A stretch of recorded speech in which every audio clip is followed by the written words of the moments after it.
Rain hammered the streets of Chicago so hard that the city looked like it was melting beneath the glow of streetlights. Emma Carter tightened her grip on the steering wheel of her aging red hatchback and glanced at the blinking GPS mounted on her dashboard. One last delivery. Just one.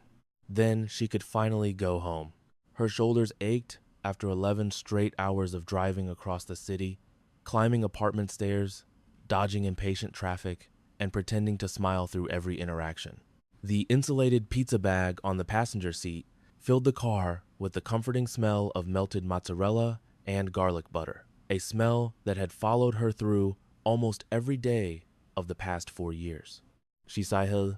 If this address turns out to be another penthouse with a broken elevator, she muttered, I'm quitting tomorrow. She had made that promise to herself at least 100 times. Yet every morning, she still tied her hair into a loose ponytail, slipped into the red delivery polo, and clocked in. Because bills didn't care about dreams. Her phone buzzed. Unknown number. Emma ignored it. The phone rang again, then again. Finally, she answered through the car's Bluetooth. Hello? A calm male voice spoke. Miss Carter. She frowned. Who's this? You're approximately 4 minutes from your destination. Emma's fingers tightened around the wheel. How do you know where I am? A brief silence. Drive carefully. The roads near the estate are flooded. Click. The line went dead. Emma stared at the dashboard. What the? She checked the number. Blocked. A chill crept across her skin despite the warm air blowing from the vents. Maybe someone from the restaurant. Maybe a prank. Still, something about the man's voice lingered in her mind. Calm, controlled, almost protective. She shook the thought away. Get the tip, go home. The GPS instructed her to leave the main road. She turned onto a narrow private lane surrounded by towering oak trees. The city lights disappeared behind her. The deeper she drove, the quieter the world became. Until she saw the gates. Massive wrought iron gates stretched nearly 20 feet high, illuminated by elegant golden lamps despite the storm. Behind them stood a mansion unlike anything Emma had ever seen. It wasn't merely large. It looked like an old European palace transported into the middle of Chicago. Warm lights glowed through towering windows. Luxury cars lined the circular driveway. Security cameras tracked every angle. Her headlights reflected off polished black SUVs parked like silent soldiers. Emma blinked. Who orders pizza here? She rolled down her window. Rain immediately soaked her sleeve. A security camera above the gate slowly rotated toward her. Then a speaker crackled. State your name. Emma Carter. Purpose? Pizza delivery? Another pause. The enormous gates began opening with a low metallic rumble. Emma swallowed. No way. She drove inside. The gates closed behind her with a heavy clang that echoed through the rain, for reasons she couldn't explain. That sound made her heart skip. A man wearing a tailored black suit waited beneath the mansion entrance. No umbrella. No expression. He looked more like a soldier than a butler. Emma stepped out carrying 2 oversized pizza boxes. Delivery for. She checked the receipt. Mr. Luca Moretti. The man's eyes narrowed almost imperceptibly. Follow me. He turned without another word. Emma hurried after him across the rain-soaked stone walkway. The mansion doors opened before they even reached them. Inside, everything changed. Warm amber light spilled across polished marble floors. Crystal chandeliers sparkled overhead. Paintings older than the United States covered towering walls. Fresh lilies scented the air. It felt less like a home, and more like a museum built for kings. Emma instinctively lowered her voice. This place is unbelievable. No one answered. The suited man led her through silent corridors, where every employee seemed to avoid eye contact. Nobody smiled. Nobody spoke. Everyone moved with quiet precision, like they had rehearsed every step. Eventually, they stopped outside enormous wooden double doors. The bodyguard knocked once. A deep voice answered from inside. Come. The doors opened. Emma's breath caught. Floor-to-ceiling windows overlooked the stormy skyline. A roaring fireplace cast dancing shadows across the room. Behind a massive black desk stood a man adjusting the cuff of his tailored suit. Tall, broad shoulders, dark hair still damp from the rain, sharp jawline, a face carved from calm indifference. He didn't look up immediately. He simply signed a document before placing the pen down with deliberate precision. Only then did his eyes lift toward Emma. Gray, cold, unforgettable. For one suspended heartbeat, neither of them spoke. Emma suddenly became painfully aware of the rainwater dripping from her uniform onto his immaculate hardwood floor. "I'm sorry," she blurted. "I probably shouldn't." "It's fine." His voice was low, controlled, almost gentle, unexpectedly so. Emma stepped forward and handed him the pizza. "That'll be $43.60. One corner of his mouth almost moved. "Almost. You drove through this weather. That's kind of the job. You could have canceled." She laughed nervously. "My manager would have sent someone else. And they would have hated me forever." For the first time, something softened behind Luca Moretti's eyes. Not a smile, not warmth, recognition, as if she'd reminded him of someone. He reached into his jacket and placed several $100 bills on the desk. Emma stared. "Sir, keep the change." She blinked repeatedly. I can't take all of this." "You can.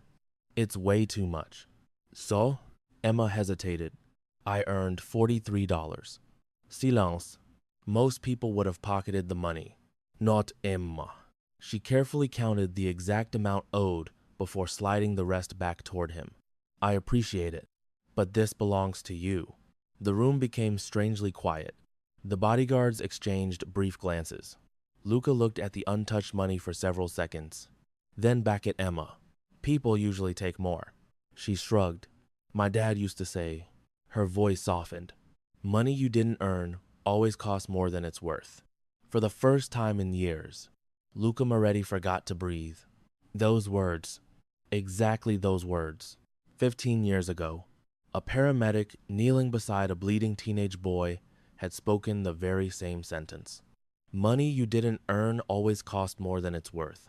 Daniel Carter, Emma's father, the man who had hidden young Luca beneath an ambulance stretcher while gunfire tore through the streets, the man who had died 2 years later, the man Luca had never been able to repay. His gaze remained fixed on Emma. She had his eyes, his kindness, even the slight tilt of her head when she was uncertain. She had no idea. Not yet. A faint vibration interrupted the silence. One of the bodyguards pressed a finger against his earpiece. His face instantly drained of color. "Boss." Luca looked up. "What is it?" "They found the convoy." Pause. "They're here." Luca's expression hardened into ice. "How many?" "More than 30. Another guard rushed into the office without knocking. "They breached the east perimeter." The mansion lights flickered. Outside, engines roared. Emma frowned. "What's happening?" No one answered. Then, the first explosion shattered the night. The mansion trembled violently. Glass rained from the windows. Emma screamed as the room shook beneath her feet. The second explosion came even closer. Gunfire erupted outside like thunder. Endless, relentless. Automatic weapons echoed across the estate. Her pizza boxes crashed onto the floor. She instinctively crouched. Oh my God. Bodyguards drew weapons in one synchronized motion. Someone shouted from the hallway, "They're inside." Another explosion blasted open part of the entrance corridor. Smoke rolled through the mansion. Emma's entire body froze. She had delivered pizzas to birthday parties, college dorms, hospitals. Never a battlefield. She looked toward the only calm person in the room, Luca Moretti. He wasn't panicking. He wasn't shouting. He simply buttoned his black jacket. Slowly, deliberately. Then he reached into his desk drawer and withdrew a polished black pistol. His gray eyes met Emma's trembling gaze. For the first time, real emotion appeared in them. Not fear, not anger, determination. He crossed the room in 3 long strides until he stood directly before her. Gunfire exploded somewhere beyond the hallway. Another window shattered. Without thinking, Emma grabbed his sleeve. Luca. She didn't even realize she'd used his first name. He looked down at her hand gripping his jacket, then back into her frightened eyes. His voice remained impossibly calm. Emma. The sound of her name in his voice was steady enough to cut through the chaos. No matter what happens next. He stepped closer, placing himself between her and the office doors. You do exactly what I tell you. A deafening burst of gunfire erupted just outside. Someone screamed. The office doors flew open, and 3 masked gunmen rushed inside. The first gunman barely crossed the threshold before Luca Moretti fired. The gunshot echoed through the office like a cannon blast. The attacker collapsed instantly. Emma screamed, stumbling backward as the pizza boxes slid across the polished marble floor. The second gunman swung his rifle toward them. Luca didn't hesitate. He grabbed Emma by the waist with one arm and pulled her behind him so fast that her back slammed against his chest. The deafening burst of automatic fire shredded the mahogany bookshelves where she'd been standing only a heartbeat earlier. Splinters exploded into the air. Glass rained from the ceiling. The scent of gunpowder overwhelmed the fragrance of fresh lilies. Emma buried her face against Luca's shoulder, instinctively covering her ears. Everything happened too quickly, too violently, too unreal. Another bodyguard emerged from the hallway, firing controlled shots that forced the remaining attackers to retreat. Boss, South Corridor, one of the guards shouted. They're pushing toward the east wing. Luca never looked away from Emma. His hand remained firmly around her waist. Can you walk? She nodded automatically, although her knees felt as though they no longer belonged to her. Good. His voice remained unnervingly calm. Stay behind me. But behind me. It wasn't loud. It wasn't angry. Yet something about the certainty in his tone made arguing impossible. The office doors burst open completely. Smoke poured into the room. Outside, the luxurious mansion had transformed into a battlefield. Crystal chandeliers swung violently overhead. Portraits hung crooked on the walls. Broken marble scattered across the floor where bullets had struck the columns. Bodyguards in tailored black suits moved with military precision through the corridors, exchanging gunfire with masked intruders. Emma had never imagined men wearing $1,000 suits could fight like soldiers. One guard fell. Another immediately dragged him behind cover. No panic. No hesitation. Only discipline. Luca placed one hand gently against Emma's shoulder. Don't look. But it was already too late. She saw blood spreading across the white marble floor. Her stomach turned. She had delivered pizza to birthday parties less than an hour ago. Now she stood inside a war. A tremendous explosion shook the western side of the mansion. The lights flickered. Some went out completely. Emergency generators hummed to life seconds later, bathing the hallway in deep amber light. The mansion suddenly felt darker, more dangerous. A bodyguard rushed toward Luca. Boss, they've breached the garage. Estimated 35 hostiles. And Romano? We haven't confirmed. Luca's expression never changed. He's here. The guard hesitated. You think Romano came himself? He always watches his own executions. Emma's heart skipped. Execution? Was that what tonight was supposed to be? A sharp whistle cut through the hallway. Then, a sniper round shattered the enormous window beside them.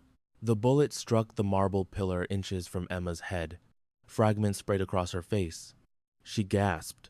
Before she could even react, Luca turned, wrapped both arms around her, and forced her to the floor. The second bullet slammed directly into his shoulder. Emma heard the impact. She felt his body tense. His grip tightened instinctively, yet he never let go. The room erupted into chaos. Boss, sniper.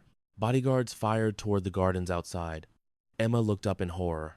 Dark blood slowly spread across the shoulder of Luca's black suit. No. She touched the fabric with trembling fingers.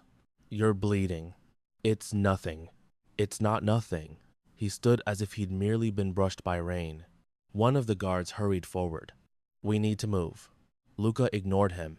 Instead, he looked at Emma. Are you hurt? She stared at him in disbelief. You just got shot. I asked if you're hurt. A tear rolled down her cheek. I'm fine. Only then did he nod once. Good. The hallway suddenly filled with more gunfire. The bodyguards formed a protective circle around them. Emma noticed something strange. Every single one of them watched Luca for instructions. No one questioned him. No one panicked. His calmness controlled the entire mansion. Even while bleeding, even while surrounded, he remained the eye of the storm. A hidden section of the wall slowly opened. Emma blinked. Behind an enormous painting stretched a narrow stone staircase descending into darkness. What? Luca motioned toward it. Go. She hesitated. I'm not leaving you. You are. I can't. His gray eyes met hers. For the first time, she saw exhaustion beneath the steel. Not physical. Something much older. I've spent too many years keeping you alive. The words escaped before he could stop them. Silence. Emma frowned. What? Luca looked away. One brief mistake. One sentence spoken too soon. He recovered instantly. Nothing. No. She stepped closer. You said. Another explosion interrupted them. The ceiling cracked. Dust poured into the hallway. There was no more time. Luca placed a hand gently against the back of her neck. Listen carefully. His voice dropped low enough that only she could hear. The people attacking this house don't know who you are. Emma swallowed. They will. If they see your face tonight, they'll never stop hunting you. The realization struck her harder than the explosions. She wasn't trapped because Luca wanted her prisoner. She was trapped because leaving meant becoming a target. The underground tunnel smelled of old stone and damp earth. Emergency lights glowed faintly along the walls. Behind them, explosions echoed through layers of concrete. Emma walked beside Luca in silence. His white shirt beneath the black jacket was soaked crimson. She couldn't stop staring at it. Finally, she spoke. You need a hospital. No. You've been shot. I've been shot before. She looked at him. Before? A faint smile almost appeared. It wasn't my first inconvenience. She couldn't believe what she was hearing. You call getting shot an inconvenience? I've had worse Mondays. Despite everything, Emma laughed. Just once. Short. Nervous. Unexpected? Luca looked sideways at her. The sound stopped him more effectively than any bullet ever had. He hadn't heard genuine laughter directed toward him in years. Maybe decades. He realized something dangerous. He wanted to hear it again. The tunnel opened into a hidden underground garage. Luxury black SUVs waited with engines already running. More armed guards surrounded the vehicles. One hurried toward Luca. Boss, the safe house is ready. Emma froze. Safe house? How big was this organization? How many places like this existed? Luca opened the rear passenger door himself. Get inside. She looked at the bullet wound again. So will you. I'm driving another vehicle. No. He stopped. No? She crossed her arms despite trembling. You protected me. You got shot because of me. So either we both ride together, or I'm staying here. Several bodyguards exchanged surprised glances. Nobody, absolutely nobody, had ever spoken to Luca Moretti like that. The silence stretched. Finally, Luca sighed, not from annoyance, from surrender, a very unfamiliar feeling. Very well. He entered the vehicle beside her. The convoy roared out of the underground tunnel seconds later. Rain hammered against the armored windows. Chicago disappeared behind sheets of water. Emma finally noticed the blood soaking through Luca's sleeve. Without asking permission, she reached for his hand. He looked down. Her fingers gently rolled back the torn fabric. The wound was worse than she'd imagined. The bullet had grazed through muscle. Blood still flowed steadily. You need pressure. It's manageable. No. She searched desperately through the emergency kit mounted beside the seat, finding gauze, bandage, medical tape. Her father had taught her basic first aid years ago. She pressed the bandage firmly against his shoulder. Luca didn't move, didn't flinch, didn't even breathe differently. But he watched her. Not the wound. Hair. The concentration in her eyes. The kindness in her hands. The quiet determination. Nobody had touched him like this in years. Not without fear, not without wanting something. Emma wanted nothing. She was simply trying to stop the bleeding. After several minutes, she leaned back. There. It should hold until a doctor sees you. Luca looked at the neat bandage. Then back at her. You've done this before. My dad. Her smile faded. He was a paramedic. He taught me. Luca lowered his eyes. Daniel Carter. Of course. The same steady hands. The same gentle patience. For a long moment, neither of them spoke. Rain traced slow paths across the armored windows. Outside, black SUVs cut through the empty streets like silent predators. Inside, the world somehow felt smaller. Savage. More dangerous. Emma finally whispered, I still don't understand. Luca turned toward her. Understand what? She searched his face. Why you keep risking your life? For a pizza delivery girl you met less than an hour ago. Luca held her gaze. His answer came quietly, almost too quietly to hear. Emma, you and I met long before tonight. Her heartbeat stopped. What do you mean? Before he could answer, the lead SUV suddenly swerved. The driver shouted through the radio. Boss, they found us. Headlights burst from the darkness behind the convoy. 4 black SUVs accelerated through the rain. Gunfire erupted once again. Luca's expression turned to ice. They're not giving up. Emma looked back through the rear window. Masked men leaned from the pursuing vehicles with assault rifles. The hunt had only just begun. The first bullet shattered the rear window of the last SUV. Glass exploded into the rain like frozen diamonds. Emma instinctively ducked, throwing both hands over her head. The deafening crack of gunfire echoed through the armored vehicle. The driver never slowed. Neither did the convoy. Chicago blurred into streaks of neon as the black SUVs cut through the storm, engines roaring beneath sheets of rain. Inside the vehicle, only one person remained perfectly still. Luca Moretti. His gray eyes never left the side mirror. They're closing. The driver nodded. 5 vehicles now. They're willing to die tonight. Luca's expression remained unreadable. No, they're willing to kill. Emma's heart pounded so violently she could hear it over the engine. Only 20 minutes ago, she'd been worried about making enough deliveries to cover rent. Now, professional assassins were chasing her through downtown Chicago. Nothing about tonight made sense anymore. She looked toward Luca. His shoulder continued to bleed beneath the fresh bandage she'd wrapped. Despite the wound, he sat perfectly upright, one hand resting calmly on his knee, almost relaxed. Almost. Until she noticed his thumb tapping once against his finger. The smallest movement, the only sign that his mind was calculating every possible outcome. The radio crackled. Boss, bridge ahead is blocked. Another voice interrupted. Romano has men on both exits. The driver cursed under his breath. We're boxed in. Silence filled the SUV. Emma held her breath. Then Luca spoke. Take lower whacker. The driver looked into the mirror. Flood warnings. I know. It's dangerous. So is staying here. Without another word, the convoy veered sharply onto an underground access road. The city vanished above them. Concrete replaced skyscrapers. The tunnel swallowed every trace of daylight. The deeper they drove beneath Chicago, the darker everything became. Emergency lights reflected across wet pavement. Water dripped continuously from the concrete ceiling. Emma stared through the window. I didn't even know roads existed down here. Luca answered without looking at her. Most people don't. You use them often? When necessary. She wanted to ask another question. Instead, the convoy suddenly braked. Violently. Emma lurched forward. Luca caught her instinctively before she struck the seat in front of her. His arm wrapped firmly around her waist. Solid. Protective. For one suspended second. Neither of them moved. Emma realized she was holding on to the front of his jacket.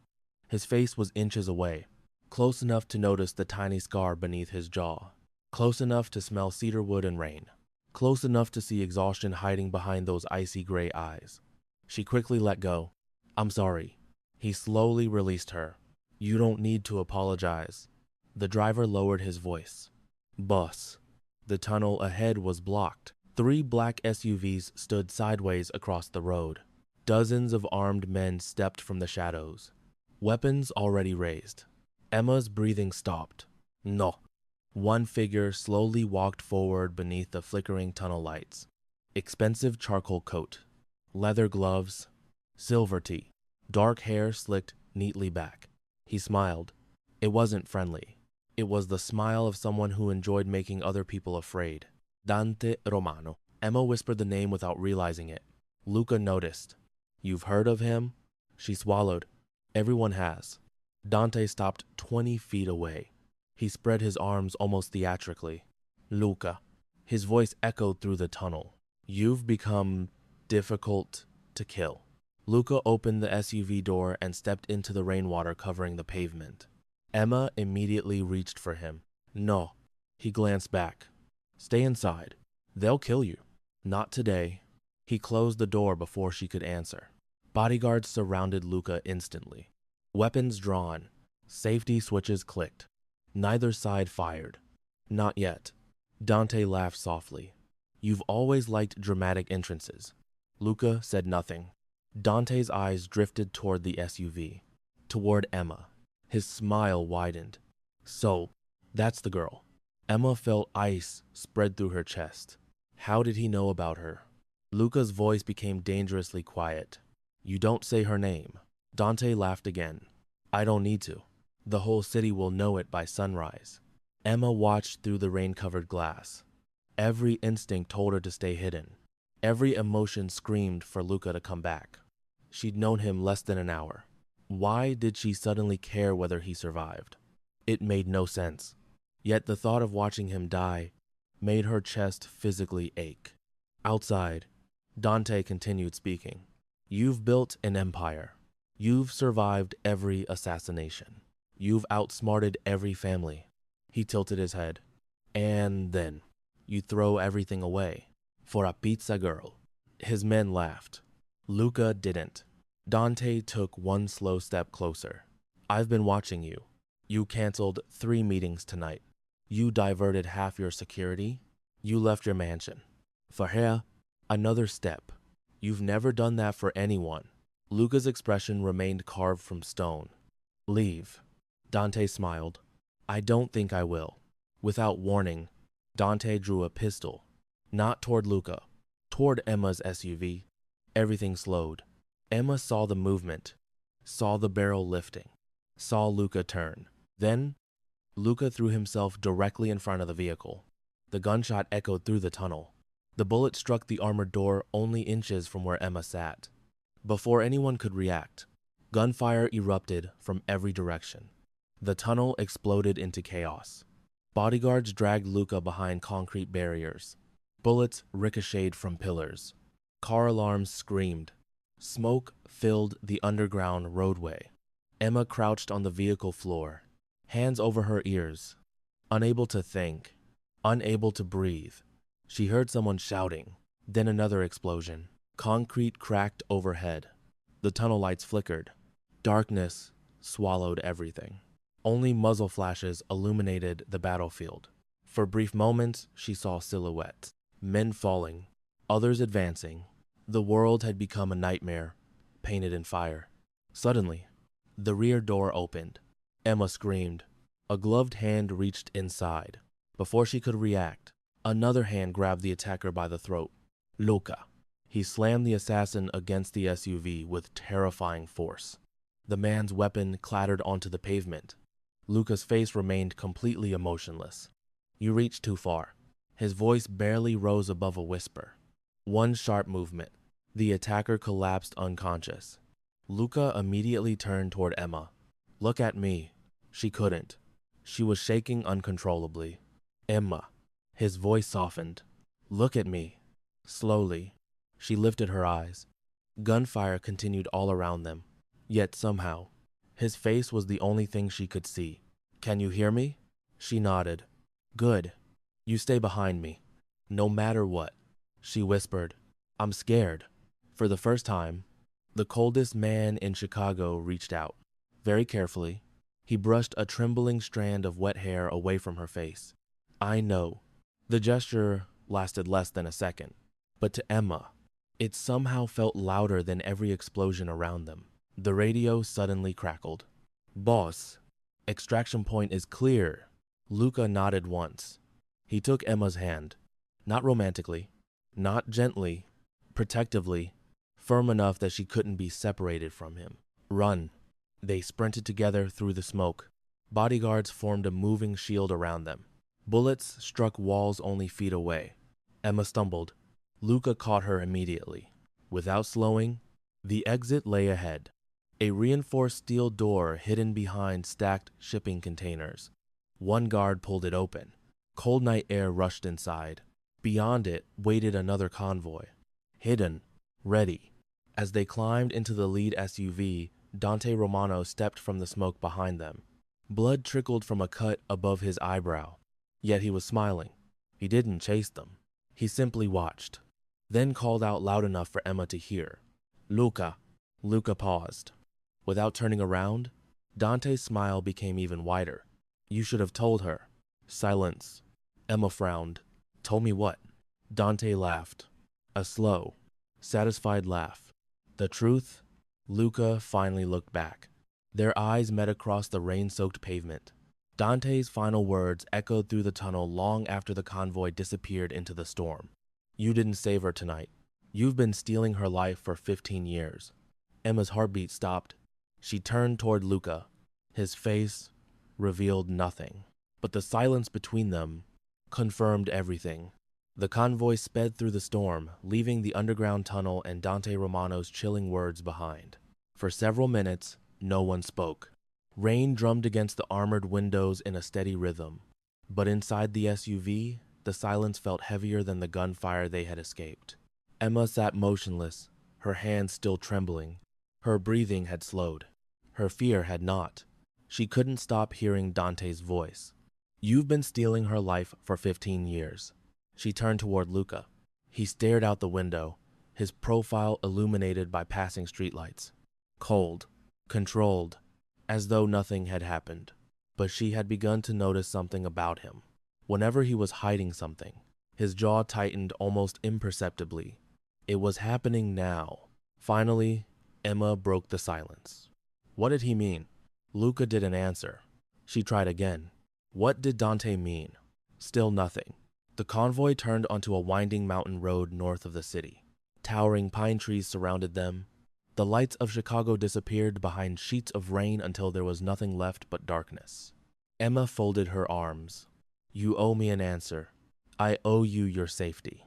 I didn't ask for safety. His gaze shifted toward her. I asked for the truth. Luca looked away again.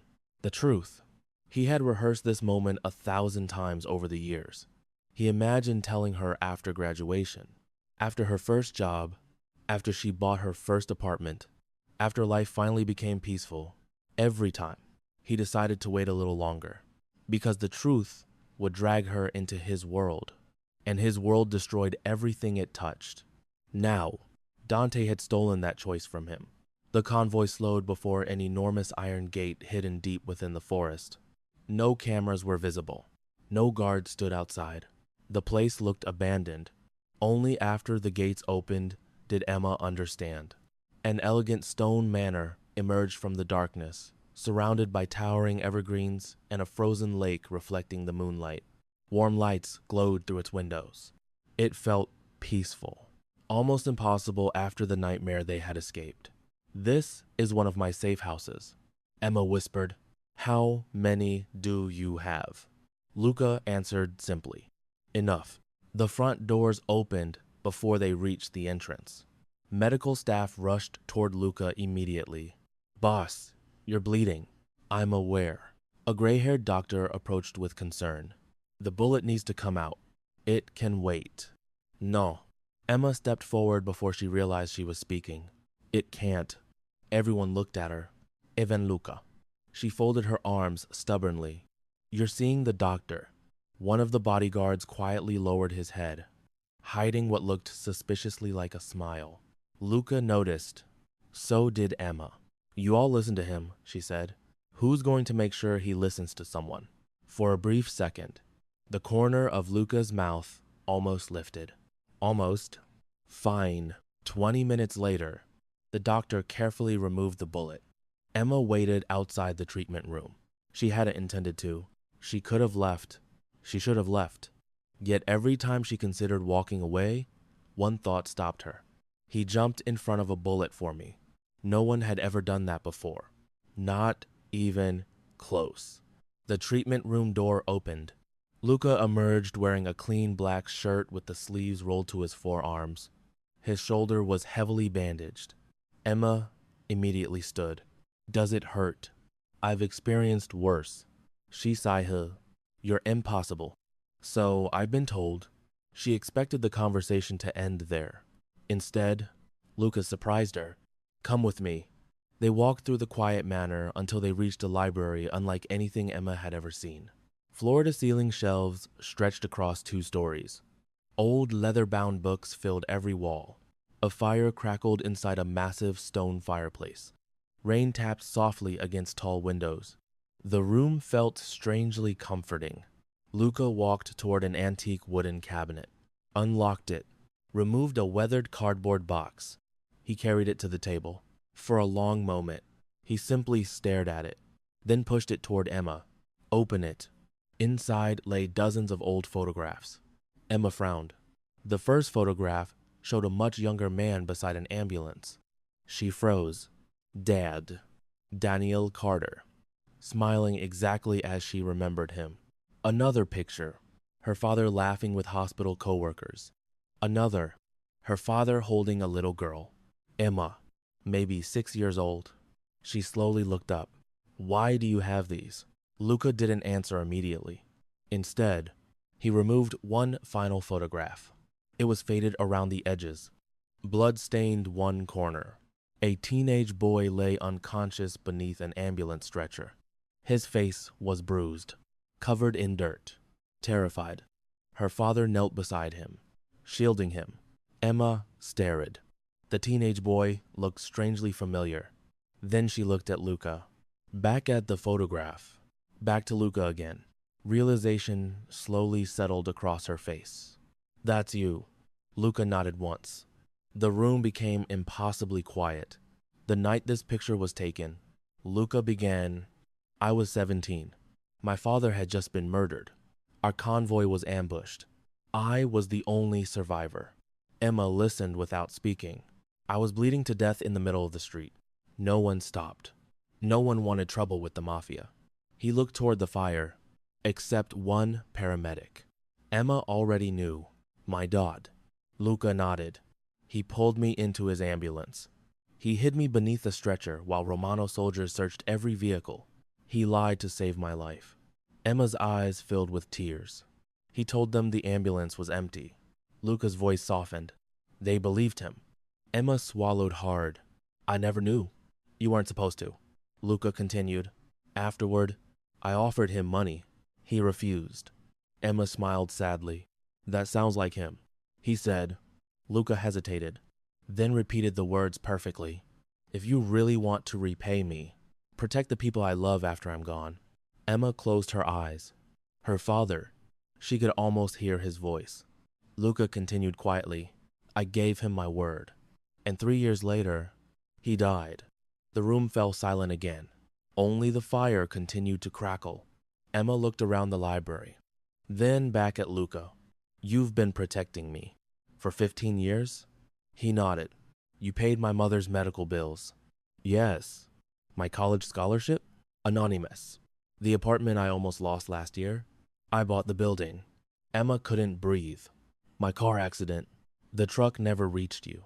The driver worked for Romano. I stopped him. The mugging after work? My men were already watching. Her voice became barely audible. So every time, I thought I was lucky. Luca looked directly into her eyes. It wasn't luck. It was me. Emma stood so quickly, the chair nearly fell over. You watched me? His silence answered. For 15 years, I made sure you stayed alive. You followed me. I protected you. You invaded my life. I never entered it. You decided everything. I prevented people from taking everything. Her breathing became uneven. I didn't even know you existed. Luca accepted every word without defending himself. Because she wasn't wrong. She had every right to be angry. Emma walked toward the window. Rain streamed down the glass. She suddenly remembered every strange coincidence, every danger that somehow disappeared, every anonymous miracle, every impossible rescue. Someone had always been there. She had simply never seen him. Without turning around, she whispered, "Why didn't you ever tell me?" Luca answered honestly, "Because if you knew about me, you'd belong to my world, and my world buries everyone it loves." For the first time since they met, Emma saw something beyond the feared Mafia Boss. Not power, not violence, not wealth, loneliness, a crushing, endless loneliness. A man who had kept a promise for 15 years without asking for gratitude, without asking to be loved, without even allowing himself to be known. She slowly turned. Their eyes met across the room. "So all this time, you expected nothing?" Luca's answer came almost as a whisper. "I expected you to survive." A soft knock interrupted the moment. One of the senior bodyguards entered. His face had gone pale. "Boss." Luca immediately recognized the expression. "What happened?" The guard handed him a tablet. A live news broadcast filled the screen. Emma stepped closer. Every major news network in Chicago carried the same headline: "Mystery woman seen leaving Moretti estate during mafia attack." A blurry security image filled the screen. Emma's face wasn't perfectly clear, but it was clear enough. The reporter continued. "Authorities believe the unidentified woman may be connected to Luca Moretti or may have witnessed tonight's attack. Sources suggest multiple crime families are already searching for her identity." Emma's blood ran cold. She looked at Luca. "So now, everyone is looking for me." Luca locked the tablet. His expression turned into stone. "No." He walked to the window, watching the rain disappear into the darkness beyond the manor. Then he spoke the words every person in the room feared. "They're not looking anymore. They've already found you." As if summoned by his words, every light inside the safe house went dark. The backup generator failed. The manor was swallowed by darkness. A heartbeat later, the unmistakable sound of helicopter blades echoed above the roof. Then came the first explosion. The explosion shattered every window on the eastern side of the manor. Emma instinctively dropped to the floor. Glass rained through the library like glittering knives, scattering across antique rugs and polished oak. The fire in the massive stone fireplace burst outward, sending sparks dancing into the darkness. Somewhere upstairs, a woman screamed. Then silence. The emergency lights flickered to life, bathing the manor in a dim crimson glow. Everything suddenly looked unreal, like the inside of a nightmare. Luca didn't flinch. The explosion had barely finished echoing before he reached beneath the library desk and pressed a hidden switch. A heavy steel barrier dropped over every window with a deafening clang.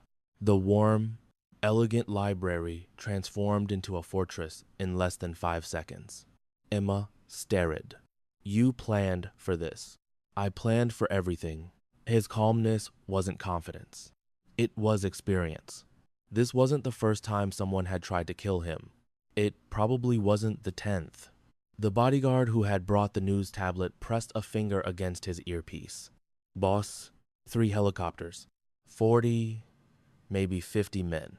They're surrounding the property." Another explosion rocked the building. Dust drifted from the ceiling. The bodyguard swallowed. They found the safe house. Emma looked at Luca. "I thought nobody knew this place." "They didn't." His eyes narrowed. Someone talked. Silence settled over the room. Every guard understood what that meant.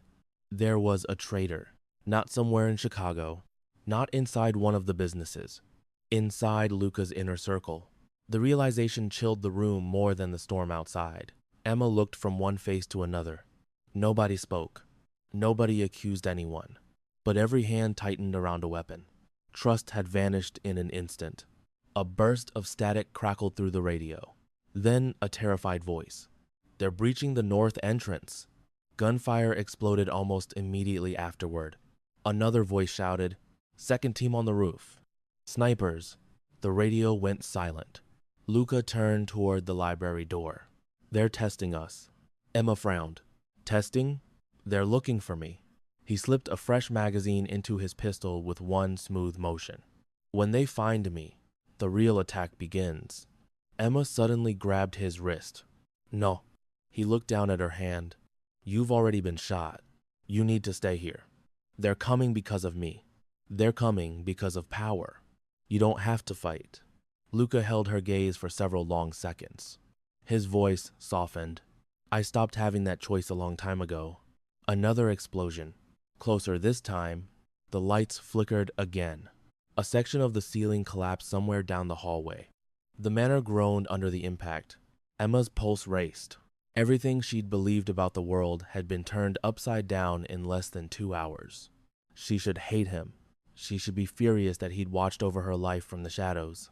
Instead, all she could think was, please don't die. The thought terrified her. A young bodyguard rushed into the library. His suit was torn. Blood ran down one side of his face. Boss, we lost the West Wing. They're inside. Luca nodded once. Evacuate the staff. They're already moving. And the guests? Safe. Emma blinked. Guests? Luca answered quietly. The people living here don't know who I am. They believe this is a private corporate retreat. Even now, he protected strangers from the truth. The bodyguard hesitated. There is one more thing. Luca noticed immediately. What? The guard looked toward Emma, then back to Luca. They're broadcasting. What? Dante Romano. He connected a small tablet to the television mounted above the fireplace. Static filled the screen. Then Dante Romano appeared, standing in the rain outside the manor. His expensive charcoal coat was soaked, but he looked completely at ease, almost amused. He stared directly into the camera. Luca. His voice echoed through the room. I know you're watching. Emma's stomach tightened. Dante smiled slowly. You've spent 15 years protecting one woman. I wonder how many people are going to die tonight because of her. He stepped aside. The camera panned toward the front lawn. Emma gasped. Nearly 30 hostages knelt in the rain.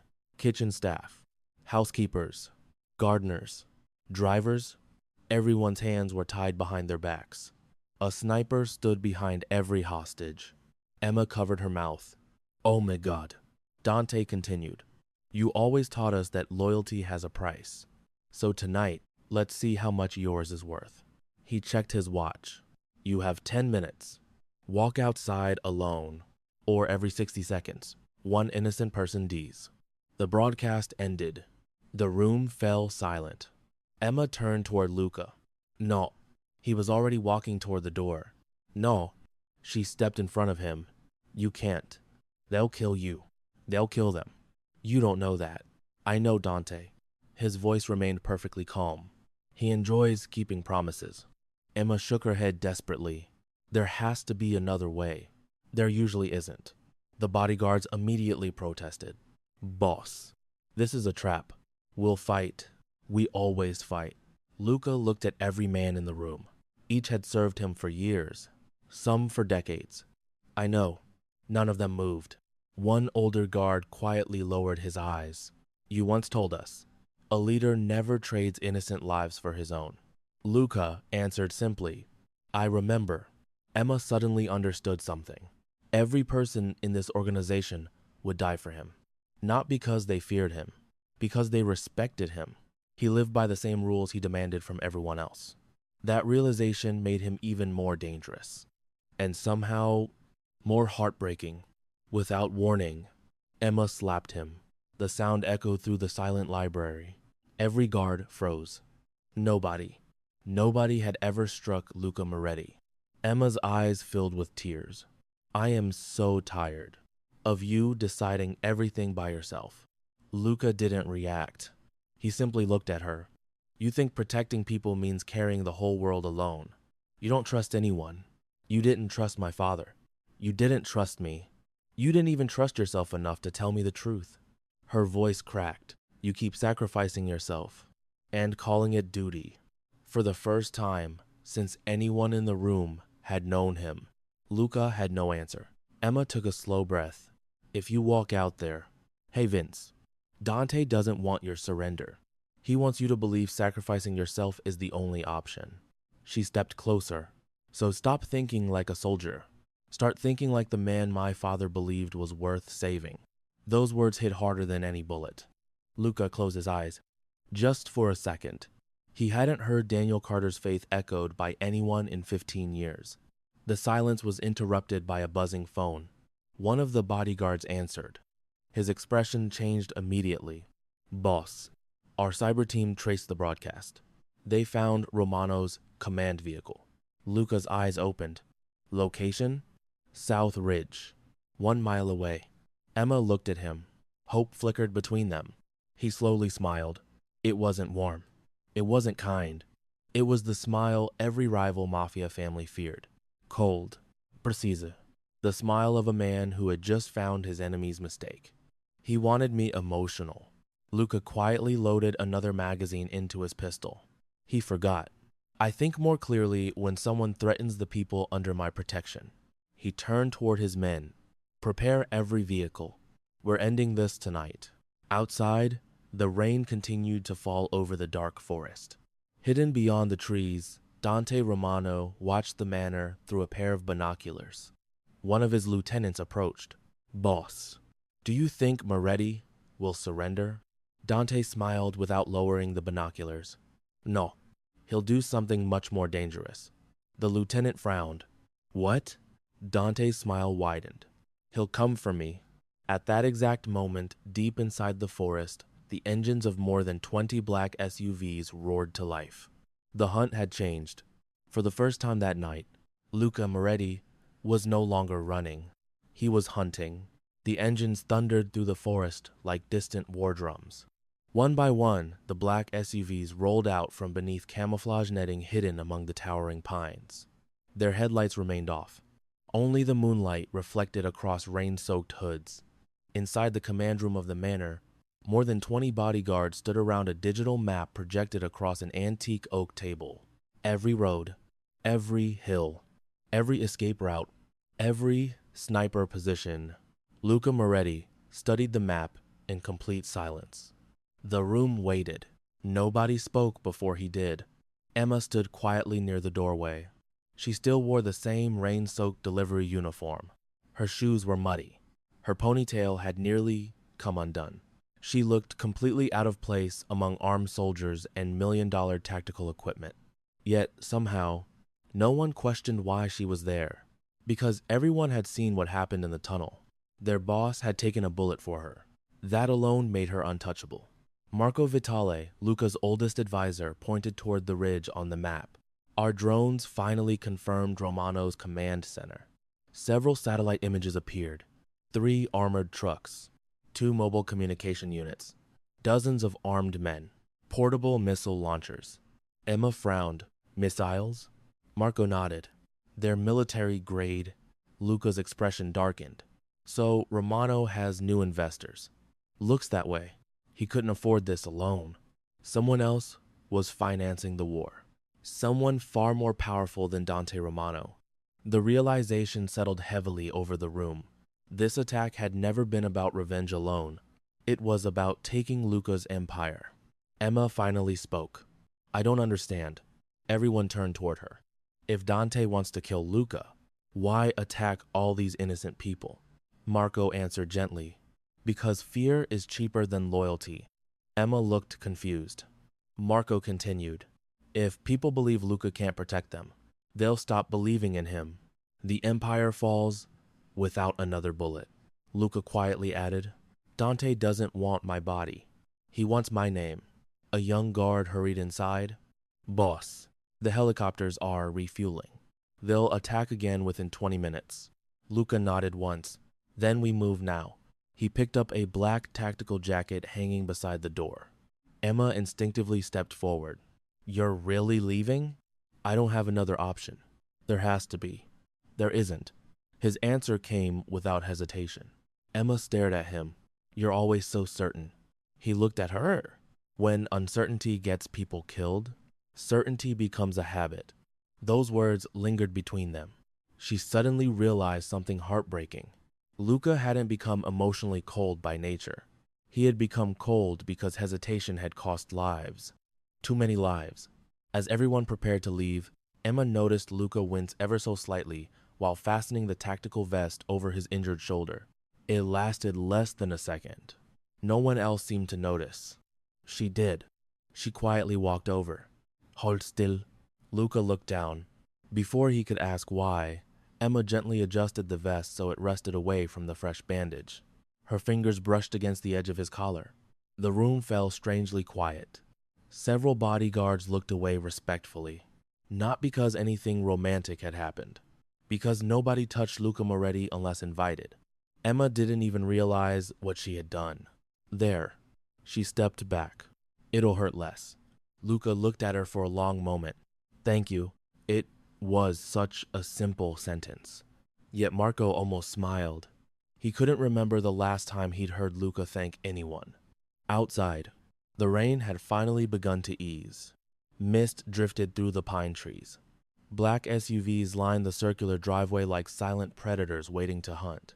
Bodyguards loaded rifles, checked radios, secured armor. The entire estate moved with practiced precision. Emma watched from the stone steps. Everything felt unreal. Less than 3 hours ago, she had been worrying about late-night pizza orders. Now she stood in the middle of a private army preparing for war. Luca approached the lead vehicle. Before climbing inside, he stopped. He looked back toward the manor. Toward Emma. You're staying here. She immediately shook her head. No. His voice remained calm. It isn't a request. I'm coming. It's too dangerous. She folded her arms. I think we've passed too dangerous already. Several nearby guards exchanged subtle glances. She really had no fear when speaking to him. Or perhaps she trusted him enough not to fear him. That thought unsettled Luca more than he cared to admit. He walked back toward her, stopping only inches away, close enough that she had to tilt her head slightly to meet his eyes. You don't understand what's waiting out there. No, I probably don't. Her voice remained steady. But I understand something. What? If you leave me here, I'm going to spend every second wondering whether you're still alive. The words escaped before she could stop them. Silence followed. Emma looked away immediately. I didn't mean... You did. Luca's voice was quiet. She couldn't deny it. Because it was true. She barely knew this man. Yet the idea of losing him suddenly felt unbearable. Luca reached into the inside pocket of his jacket. He removed a small silver object. On old K. Worn smooth with age. He placed it gently into Emma's palm. She looked down. What's this? The key to apartment 3B. She frowned. I've never lived in apartment 3B. You did. She looked up. What? The first apartment your mother rented after your father died. Emma stared at him. I bought that building. He continued before she could interrupt. When the landlord tried to evict your family, I purchased every unit overnight. Emma slowly closed her fingers around the key. This is the original master key. I kept it. Her eyes filled with tears. Why? Luca's answer came almost in a whisper. Because it reminded me that I had kept my promise. Emma suddenly stepped forward. Without thinking, without planning, she wrapped her arms around him. The embrace was awkward, unexpected, entirely human. Every bodyguard froze. Luca did not move. His arms remained at his sides, as though he'd forgotten how.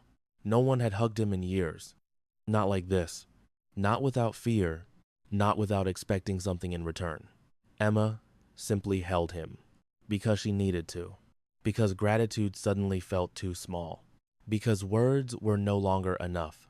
After several silent seconds, Luca slowly lifted one hand, then the other, very carefully.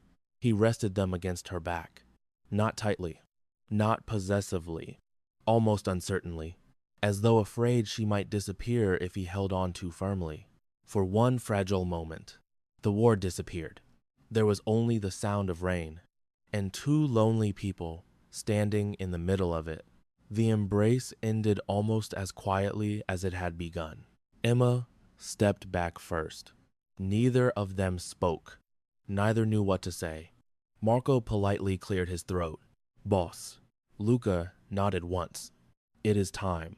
The convoy rolled away from the manor. Emma remained standing beneath the stone archway, watching the taillights disappear into the mist.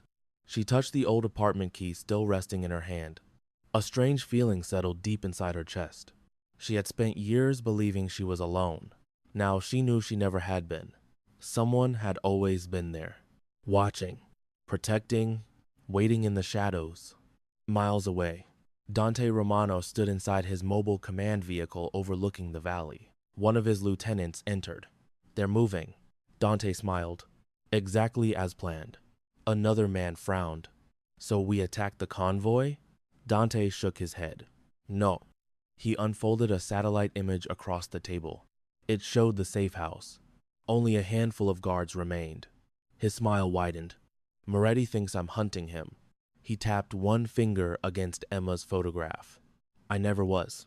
He looked toward the rain-covered forest. "The girl is the promise. The promise is his weakness. And tonight, I'm taking both." Outside the command vehicle, another convoy of black SUVs silently changed direction. Not toward Luca. Toward the manor. Toward Emma. She had no idea that while Luca believed he was hunting the enemy had already begun hunting her. The rain had almost stopped. Only a thin mist drifted through the pine forest surrounding the manor, wrapping the towering trees in ghostly silence. Emma stood alone beneath the stone archway, watching the last pair of taillights disappear into the darkness. Luca was gone. The convoy carrying him had vanished into the winding mountain roads less than 3 minutes earlier. Yet something deep inside her chest refused to settle. A feeling. Small. Persistent. Wrong. She wrapped her fingers tighter around the old apartment key Luca had placed in her hand. It was warm from her touch. She whispered to herself, "Come back alive." Behind her, the safe house had fallen eerily quiet. Most of Luca's elite guards had accompanied him into the mountains. Only a skeleton team remained to protect the estate. Marco Vitale stepped onto the front porch carrying a steaming mug. "You should go inside." Emma accepted the coffee with a grateful smile. "I can't." Marco leaned against one of the stone columns. "You remind me of someone." "My father?" Marco chuckled softly. "No, Luca." Emma looked surprised. "He waits exactly like that, when someone he cares about is in danger." The words lingered between them. Emma lowered her eyes. "He doesn't care about me." Marco looked at her with the patient expression of someone who had spent 30 years reading human hearts. "Miss Carter, I've known Luca since he was 19. I watched him build an empire from ashes. I watched him bury brothers. I watched him survive wars. I watched him lose everyone he ever loved." He paused. "I have never, not once, seen him look at another human being the way he looks at you." Emma's heartbeat stumbled. Before she could answer, every light inside the manor went out. The emergency generators died instantly. Darkness swallowed the estate. Marco's expression changed. "Move." He grabbed Emma's wrist and pulled her behind one of the stone pillars. A heartbeat later, the silence shattered. Suppressors coughed from the tree line. Not loud, not explosive, just dozens of soft metallic pops. One by one, the remaining guards collapsed before they even realized they were under attack. Hidden snipers? Professional. Efficient. Within seconds, the front courtyard became terrifyingly still. Emma stared in horror. They never even saw them. Marco pulled a pistol from beneath his jacket. They weren't meant to. A black helicopter slowly descended through the mist. Not with the thunderous entrance of a military assault. Quietly, almost gracefully, its landing lights illuminated the rain-soaked driveway. The side door slid open. Dante Romano stepped onto the gravel as though arriving at a charity gala rather than a battlefield. His charcoal overcoat fluttered in the wind. Leather gloves, polished shoes untouched by mud. He smiled the moment he saw Emma. "There you are." Marco raised his pistol. "One more step, Dante sighed dramatically. You've always been loyal. Marco fired. Dante never moved. The bullet struck the armored shield of a hidden sniper positioned on the helicopter's skid. A single suppressed shot answered. Marco staggered backward. Blood spurted across his chest. Emma screamed. Marco! He collapsed to one knee but somehow remained conscious. With trembling hands, he reached into his pocket, pressed a tiny silver button. Emma frowned. What was that? Marco smiled weakly. The boss will know. Dante walked closer. His bodyguards fanned out behind him like shadows. None of them pointed weapons at Emma. That disturbed her more than if they had. Dante stopped only a few feet away. He studied her with open curiosity. So, the famous Emma Carter. She stood her ground, despite the terror twisting inside her. You murdered them. He glanced casually toward the fallen guards. I gave them a chance. They chose loyalty. Emma's jaw tightened. They chose the right side. For the first time, Dante's smile faltered. Only slightly. I can see why Luca likes you. Emma's eyes flashed. He doesn't like me. No? Dante laughed softly. You really don't know him. He slowly circled her. Do you know how many women have tried to become Luca Moretti's weakness? Hundreds. Actresses, models, politicians, daughters of kings. He ignored every single one. Dante stopped directly in front of her. But then, a pizza delivery girl knocks on his door. And suddenly, he starts bleeding. Emma refused to back away. You don't know anything about him. Dante's smile returned. Oh, I know him better than anyone. His voice became quieter. When we were boys, we slept in the same orphanage. Emma blinked. What? We survived the same streets. We watched our fathers murder each other. We learned together for years. He was my brother. The confession hung in the air. Dante's eyes lost their mockery for the first time. Only pain remained. Then hatred replaced it. He chose power. I chose freedom. And now, only one of us gets to keep breathing. A cold gust of wind swept across the courtyard. Emma suddenly understood. This wasn't simply a mafia war. It was something much older, something personal.